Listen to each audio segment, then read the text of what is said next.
질 바이든 여사가 네. 대통령 부인이 그 요청을 했대요. 레이디 가가랑 한국의 블랙핑크 K-팝의 팬이랍니다. 질 바이든 여사가. 그러니까 같이 국빈 만찬 때 공연 좀 하자 네. 요청이 왔는데 한두 번도 아니고 5번이나 친전을 우리 쪽에 보냈는데 네. 실무진이 그거를 대통령한테 보고 안 하고 깔아뭉갰다. 저는 요번에 5차례 무응답의 부분에서 네.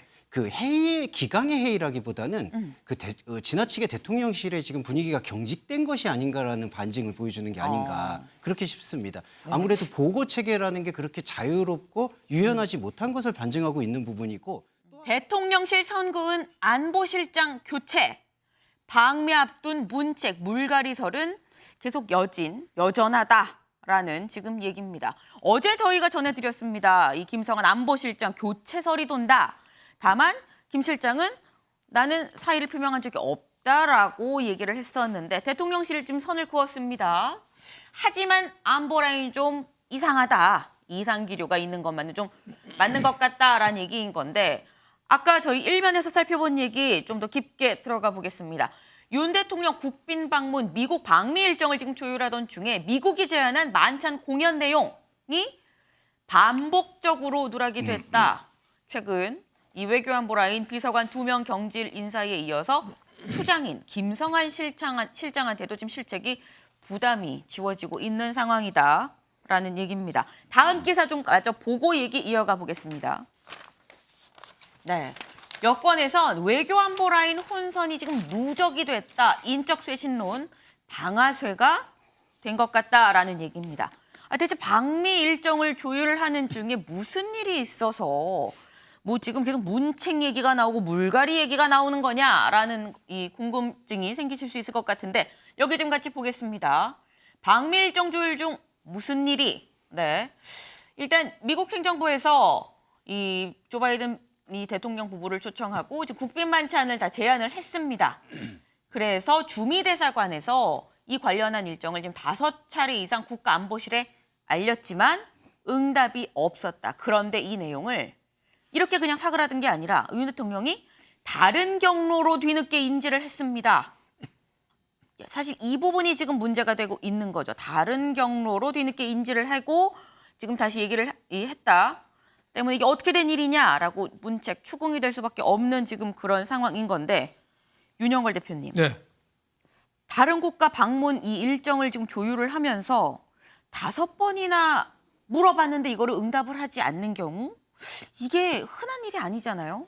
뭐 상당히 있을 수 없는 얘기죠. 네. 예, 지금 대통령 방미가 한 달 앞두고 있잖아요. 굉장히 네. 우리로 봐서는 중요한데 그걸 앞두고 지금 그 비서관 김일범 의전 비서관이 교체가 됐고 또 네. 이문희 외교비서관 가장 실무 총책을 맡아야 될 사람 2사람이 전격 교체가 됐어요. 네. 그 이유는 이제 대통령실에서는 그 과로다 그리고 일신상 사유다 이렇게 얘기했지만은 그걸 누가 액면 그대로 믿을 수 있겠어요. 지금 대통령실에서는 뭐 시인은 안 하고 있지만 미국에서 그것도 그 질 바이든 여사가 네. 대통령 부인이 그 요청을 했대요. 레이디 가가랑 한국의 블랙핑크 K-팝의 팬이랍니다. 질 바이든 여사가. 그러니까 같이 국빈 만찬 때 공연 좀 하자 네. 요청이 왔는데 한두 번도 아니고 5번이나 친전을 우리 쪽에 보냈는데 네. 실무진이 그거를 대통령한테 보고 안 하고 깔아뭉갰다. 그래서 대통령이 상당히 분노해서 네. 저렇게 인사 조치를 한 거다. 이렇게 나왔는데 여러 가지로 좀 생각되는 점이 많죠. 지금 가장 어떻게 보면 중요한 게 그 지금 안보가 어느 때보다도 외교 안보가 경제는 잘 살고 못 사는 문제지만은 안보는 우리가 죽고 사는 문제잖아요. 지금 안보가 지금 흔들리는 거 아니냐. 북한 미사일도 저렇게 쏘고 있는데 네. 우리가 안보가 흔들리는 거 아니냐. 그리고 또 대통령실이 흔들리는 거 아니냐. 지금 국회도 야당이 169석이고 법원도 지금 김명수 대법원장 아직도 그대로 있고 장관도 그대로 있는데 대통령실만 윤석열 대통령이 완전히 지금 할 수 있는데 거기조차도 손발이 안 맞는다. 이게 좀 걱정이 되는 부분 아니냐. 또 하나 걱정은 뭐냐면은 네.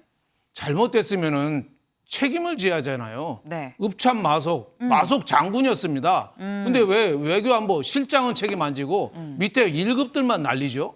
그런 점에서 국민들이 굉장히 걱정을 하고 있는 겁니다. 그래서 정광석화처럼 좀 조치도 하고 후속 조치도 하고 국민에 대한 설명도 하고 이해를 좀 구해야 되는 거 아닌가 이런 생각이 좀 듭니다. 문책을 할 수밖에 없는 일이다라고 지금 굉장히 세게 말씀을 주셨는데 이상식 실장님. 예. 저도 외교 안보 라인의 대대적인 개편은 꼭 필요하다 이렇게 생각합니다. 그런데 다만 그 이유는 네. 무슨 일정을 조율하거나 뭐 다소간의 혼선이 있거나 이런 문제가 아니고 우리나라 지금 외교 안보 노선에서 근본적인 변화가 필요하기 때문에 그렇다. 저는 그렇게 말씀드리고 싶습니다.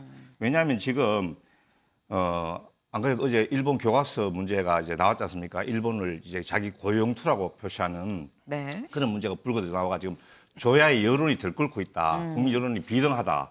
자, 그리고 미국하고 관련해서도 곧 방미를 하시게 될 텐데 지금 인플레이션 방지법 이게 아직도 우리나라가 불리한 처벌 조치를 받고 있지 않습니까? 이런 게 네. 해소된 게 없다. 자, 그런데 이 과정에서 우리나라는 지금 윤석열 대통령은 결단을 하신다고 해서 네. 일본하고 지금 뭐 이런 표현 쓰기가 좀 그렇지만 구걸 하다시피 저자세로 들어간 것은 맞는데 저자세로. 그런데 지금 돌아온 것은 지금 독도가 자기 땅이다. 뭐 일본 고용사 이렇게 주장하는 것이기 때문에 근데 이런 문제가 국민들이 공분을 사고 있기 때문에 방금 말씀하시다시피 누군가는 책임을 져야 되는데 그게 뭐 한두 명의 비서관으로 해결될 문제는 아니다. 저는 이렇게 생각을 하고 또 한 가지는 뭐냐면은 우리나라가 지금 안보 문제를 걱정하시는데 우리나라 안보의 축은 한미 동맹입니다. 그런데 거기에 일본까지 같이 포함시켜가지고 하게 되면 주변국을 너무 자극한다. 그러면 한미일, 북중러의 대립구도가 너무 선명하게 네. 대치전선이 형성되는데 이것은 저는 좋지 않다. 어차피 선택을 강요당할 수는 있습니다. 나중에는. 네. 그러나 너무 성급하게 국민적 합의 없이 또 국익을 챙기지 않고 그렇게 너무 성급하게 그렇게 양극단의 대립체제로 편입되는 것은 옳지 않다. 가령 인도를 예를 들면 인도 같은 경우에는 쿼드하고 브릭스에 지금 동시 가입해가지고 실리를 챙기고 있단 말이죠. 그래서 네. 저는 장기적인 안목으로 국익 외교, 균형 외교를 해야 되는데 그런 의미에서도 외교 안보 라인의 대대적인 개편이 필요하다 이렇게 말씀드립니다. 뭐 단순히 뭐 방미 과정에서의 방미 일정 조율의 과정 문제가 아니라 외교안보 정책을 뭐 다시 손봐야 된다는 말씀이신 건데 사실 이 얘기는 좀 더 좀 간 느낌도 있긴 있습니다. 일단 정책 자체를 바꿔야 된다라고 말씀을 주셨는데 그런데 주원규 교수님 보면 지금 김성한 실장 교체설이 나왔지만 지금 쭉 저희가 얘기를 5번이나 얘기를 했지만 무응답이었고 그 교체설이 나왔지만 대통령실이 선을 그었단 말이죠. 근데 이거는 김성한 실장에 대한 그런 마지막 경고인 것이냐 아니면 시한부로 이미 결론을 내린 것이냐라는 생각도 또 들기도 하고요.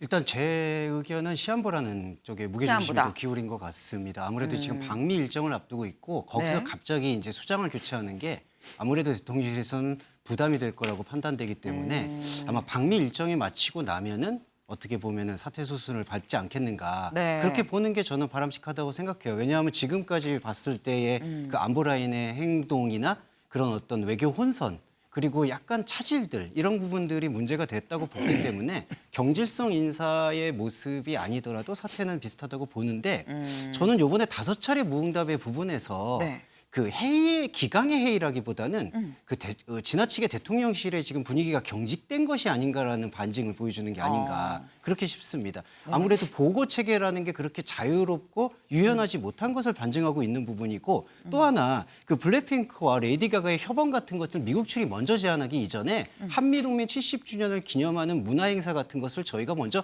공격적으로 제시할 수도 있어야 된다고 봤거든요. 근데 그러한 부분들이 상당히 수동적으로 이루어지고 있다는 것은 이 경직된 분위기의 반증이 아닌가 싶고 그렇기 때문에 이게 한두 명의 어떤 인적을 쇄신한다고 해서 네. 과연 능사일까? 분위기에 대한 부분들을 혹시 윤 대통령님의 이 원맨 플레이에 대한 그 경직된 분위기를 되돌아봐야 되는 시점이 아닌가라는 생각이 듭니다.